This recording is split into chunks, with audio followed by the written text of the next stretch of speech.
Hola, iniciamos hoy una exploración a fondo del mundo de la creación de software. Y no hablamos solo de picar código, ¿eh?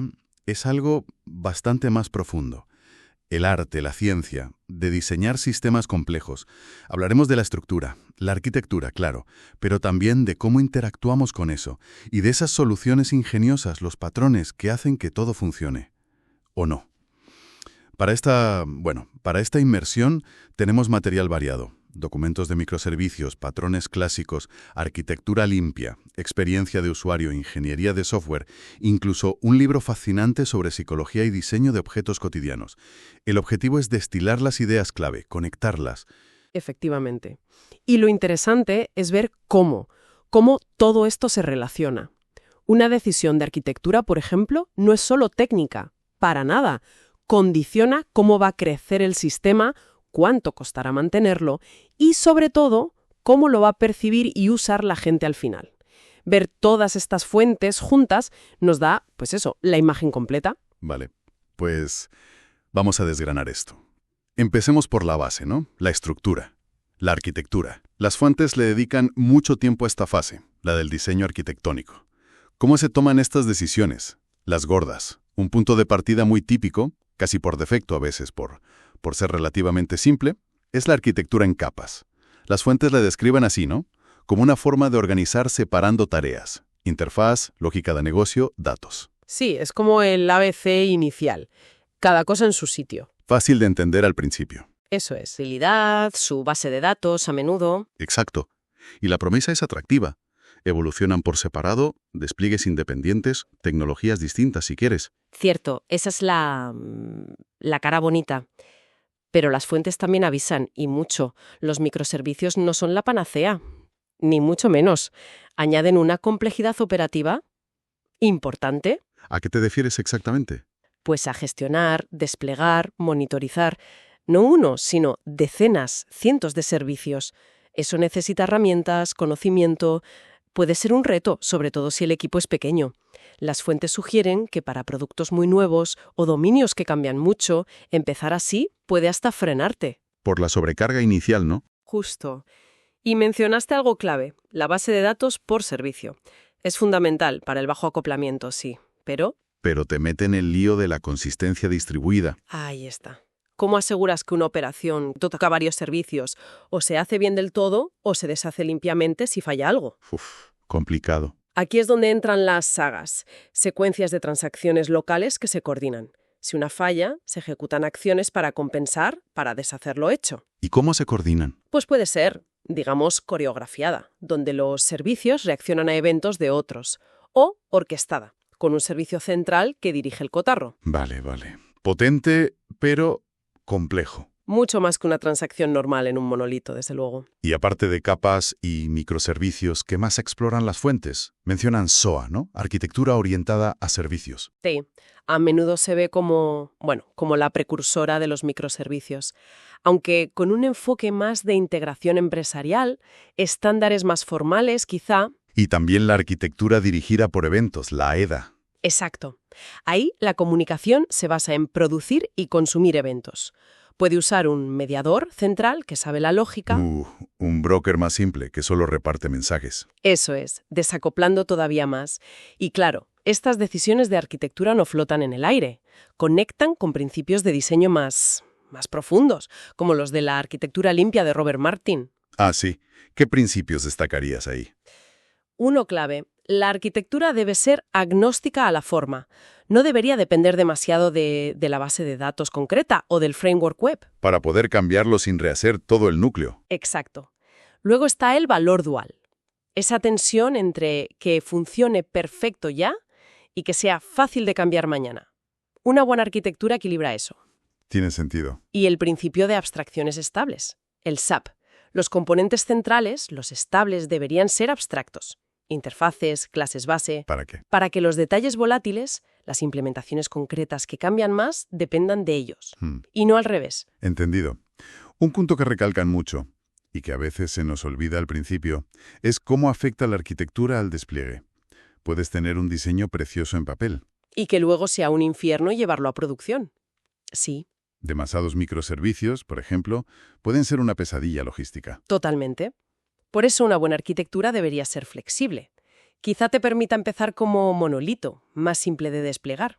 Y evolucionar a servicios si hace falta. O al revés, ¿por qué no? Claro. Y ahí entran las tecnologías de despliegue. Máquinas virtuales, contenedores tipo Docker. Y Kubernetes para orquestarlos, que es casi el estándar hoy día para manejar esa complejidad, sobre todo con microservicios. Exacto. Y una vez definida esa estructura general, esas grandes decisiones, ¿cómo se lleva eso al código del día a día? Ahí es donde entramos en los patrones de diseño. Justo. Los patrones, inspirados originalmente por Christopher Alexander en la arquitectura de edificios, ¿no? Sí, de ahí viene la idea. Son como soluciones probadas reutilizables a problemas que te encuentras una y otra vez al programar. Un lenguaje común para construir mejor. En lugar de intentar listarlos todos, que son muchísimos, podríamos ver algunos ejemplos clave que aparecen en las fuentes. Por ejemplo, cómo creamos objetos de forma flexible. Pues ahí tienes patrones como Factory Method o Abstract Factory. La idea es encapsular la creación. En vez de hacer new, objeto concreto, por todas partes. Lo delegas a un método fábrica o a un objeto fábrica. Eso es. Y así tu código no se acopla a las clases concretas. Imagina que haces documentos.txt, hoja de cálculo. Con una fábrica, tu código pide, dame un documento, y la fábrica decide cuál crear. Y si mañana añades documentos PDF, solo tocas la fábrica. Exacto. Muy alineado con el principio abierto-cerrado. Abierto a extensión, cerrado a modificación. Interesante. ¿Y para estructurar? ¿Para integrar cosas que no encajan o simplificar partes complejas? Para eso están los patrones estructurales. El adapter es el clásico traductor. Tienes un componente nuevo que espera JSON, pero tu sistema viejo da XML. Pones un adapter en medio. Justo. Recibe XML, lo transforma a JSON y listo. Crucial para integrar sistemas legacy o librerías de terceros. Vale. ¿Y el facade? Facade es para simplificar. Si tienes un subsistema muy lioso, con muchas clases, creas una facade, una fachada, con una interfaz simple que ofrece las operaciones comunes. Oculta la complejidad interna. Exacto. Piensa en una librería gráfica compleja. La facade te daría solo dibujar círculo, dibujar rectángulo. Fácil. Entendido. Y para el comportamiento, las interacciones, ¿qué patrones destacan? Ahí tenemos Strategy y Observer, por ejemplo. Son muy importantes. Strategy te permite definir familias de algoritmos, encapsular cada uno y hacerlos intercambiables. ¿Cómo? ¿Diferentes formas de calcular impuestos, por ejemplo? Perfecto ejemplo. En vez de un if-else enorme, tienes una interfaz cálculo-impuesto y clases como impuesto general, impuesto reducido. Tu factura usa uno, sin saber cuál es, llama a calcular y ya está. Puedes cambiar la estrategia en caliente. Muy flexible. ¿Y Observer? Observer define una dependencia uno a muchos. Un objeto, el sujeto, cambia. Y avisa automáticamente a todos sus observadores dependientes. Correcto. Es la base de muchas interfaces gráficas, sistemas de eventos. Cuando cambia un dato aquí, se actualiza allá. Eso es. Ambos, Strategy y Observer, fomentan el desacoplamiento. Lo importante, más que memorizar nombres, es pillar los principios. Cómo manejar la creación, la estructura, el comportamiento, la comunicación. Y ver cómo se ligan a la arquitectura. Claro. En una arquitectura de eventos, Observer es clave. En microservicios, adapters y facades son vitales para integrar y crear APIs consistentes, como un API Gateway. No son solo trucos de código. No, son herramientas para hacer realidad la visión arquitectónica.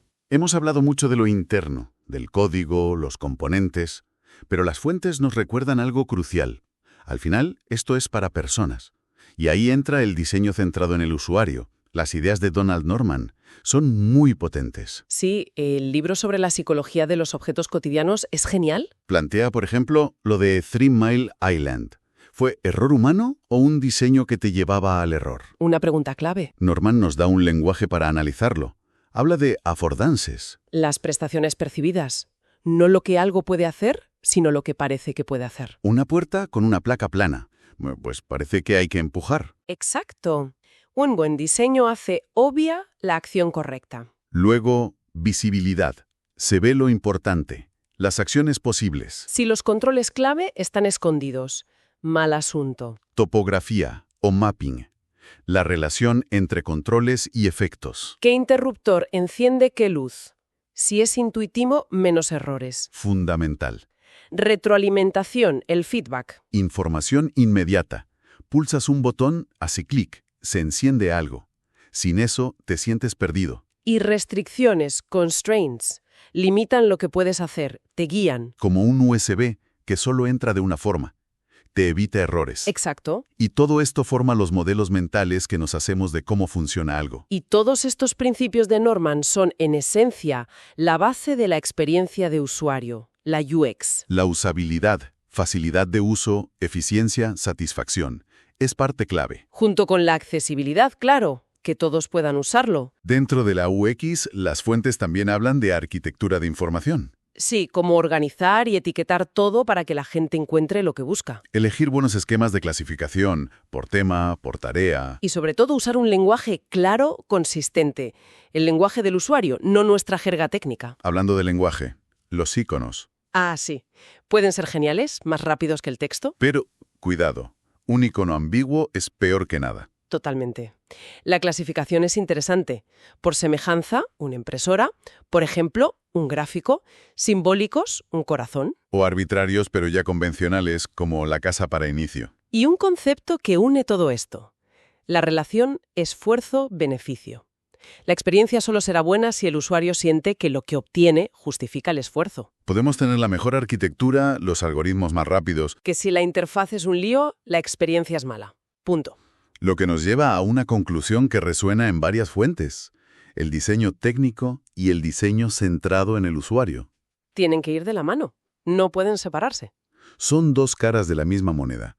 Hacer sistemas que funcionen bien y que además sean útiles, usables, satisfactorios. Exacto. Construir cosas que la gente pueda y quiera usar. Y la historia no termina con la entrega. Casi nunca. El software evoluciona, necesita mantenimiento, es algo continuo. Hay leyes como las de Lehman que lo dicen. Si un software no se adapta, se vuelve inútil. Tiene que crecer. Y aquí hay que distinguir dos cosas que a veces se mezclan. Reingeniería y refactorización. Sí, importante diferencia. Reingeniería suele ser algo grande.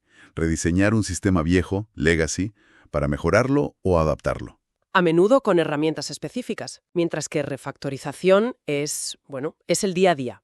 Pequeñas mejoras continuas en el código sin cambiar lo que hace por fuera. Para mantenerlo limpio, manejable.